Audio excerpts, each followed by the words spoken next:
یەکەم فیستیڤاڵی زانستی تایبەت بە کشتتوکاڵ لە کفری ئەنجام درا.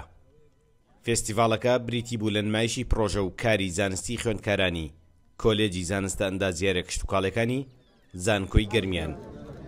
پروژه من دروستکردنی زیتی سروشتیه که زیتی که ببی هیچ غشکردنی که تیدا درست میکرده 6 دوری زیته که وای کدو لپال خوندکم دهاتی بخوام درست کمو بتوان بجای خمی لسردا پیدا بکم. اما برهمانی که لماوی امسال خمان ماندو بوینه پیو درست ما کردو برهمانی نوا استاد خینا بازار روا هروها برکوت من ابی لقال کومل کسی بازرگانی خود بزنس مانه کلیرن بوی بتوانین چون بزنی برهمکان من لبازار دست اخوینه. خم مثلا خنکاری که هاورم گوش ما وش کردو بە شێوازێکی کۆن لە ڕێگەی داری سێەوە کە نزیکەی 12 کاتژمێری پێویستە بۆی وشک بێتەوە تەنها بە دوو کەڵ وشکمان کردوێتەوە و هەروەها میوەی وشکرامان دروست کردووە ئەویش هەر بەدار و لە ڕێگەی زانستیش لە ڕێگەی زانستیشەوە لەناو ئینکوبیتەر میوەمان وشک کردوێتەوە.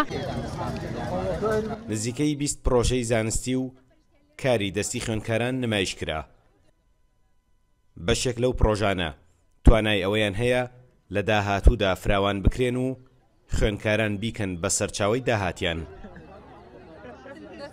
دەبێتە هۆی ئەوەی کە ئەوان زۆرتر هەوڵ بدەن جگە لە کاتیدا خوێندنیان لە دەروی کاتی خوێندنیان بە ماندوونە ناسانە بتوانن ئیش بکەن.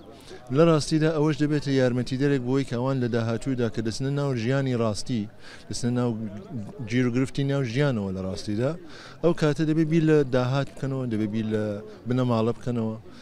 ئەو کاتە کاتێکە کە ئەو تەجربانە دەبێتە هۆی ئەوەی کە یارمەتیان دەبتوان بۆ خۆیان پرۆژەی خۆیان ئاسانتردانن. فێستیڤاڵەکە لە یەک ڕۆژدا تەواو بوو. جگە لە دەرخستنی توانای زانستی خوێندکاران ئەو پەیامەشیان دووپات کردەوە ئەگەر پشتیوانیان هەبێت. دوای دەرچوونیشان لە زانکۆ بەم پرۆژانە کاریان دەست دەکەوێت. سامان کەریم کورد چاد نیوز کفری.